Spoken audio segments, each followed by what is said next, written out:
Comment est-ce que j'ai eu l'idée d'écrire Génétique d'un assassin?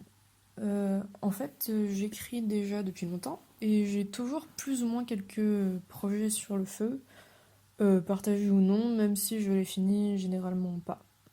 Pendant le confinement, comme beaucoup de monde, je pense, j'ai pu prendre plus de temps pour m'adonner à l'écriture, donc je me suis donné comme objectif d'écrire une œuvre complète.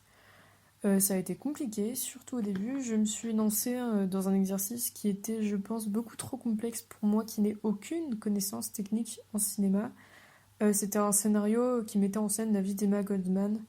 C'était une anarchiste féministe des 19e et 20e siècles dont je venais en fait de terminer l'autobiographie, enfin traduite en français, entre parenthèses.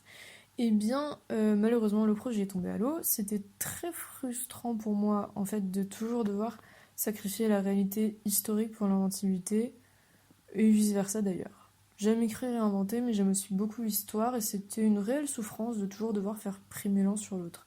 Donc j'ai rapidement laissé tomber, après peut-être une cinquantaine de pages tout de même, sans doute écrites dans un monstrueux irrespect des codes d'écriture de scénario.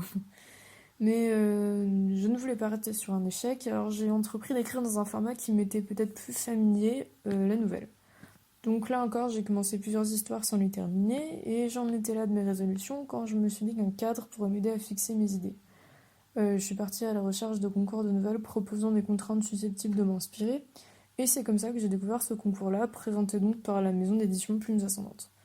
Alors mon premier jet était manuscrit et racontait un petit peu une enquête policière qui se déroulait dans un monde où a priori le crime avait été aboli définitivement.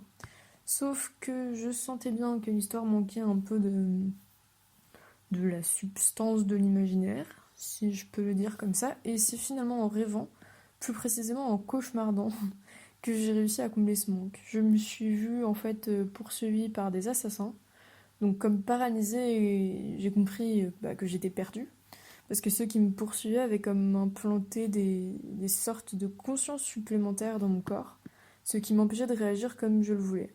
Donc j'en dis pas plus et j'espère que cette petite présentation vous donnera envie de découvrir un peu plus amplement mon travail et bien sûr celui de tous les autres lauréats de ce concours.